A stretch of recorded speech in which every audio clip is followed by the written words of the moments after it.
Va, ką, suvestinė tokia. Mes su padėjėju Daiva Saulius ištraukėm kiek? 5 vienetus. Prašom pažiūrėti. O čia va. O tokias va. Ir ką, ruošiamės jau namo važiuoti. Rimuks laukia mūsų pakrantį žvejodams. Nieko neturėjo visai pagavęs ir jau ruošiamės daiktus dėtis į mašiną ir pažiūrėkit. Ir štai ką jis turi. Čia maždaug apie kilogramą. Apie kilogramą lydeką, gal kilogramą su kapeikom. Bet va šitas pilietis, jis ne brakonierius, teisėtas žvejys, turintis leidimą, geras pinigą, gerus batus. Ir va, štai čia, kai mes tik spėjom parplaukti, jisai ir paėmė lydekiuką. Na ir gerai, Rimukai, malačius.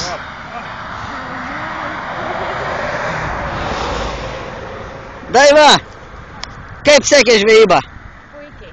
Puikiai? Nu ir gerai, kad puikiai. Va, dabar dedamės daiktus ir ruošiamės namo važiuoti. Taip kad Rimuks, dabar va jau... Daiva, paveiksluos arba tu Sauliu. Tai minutėlė.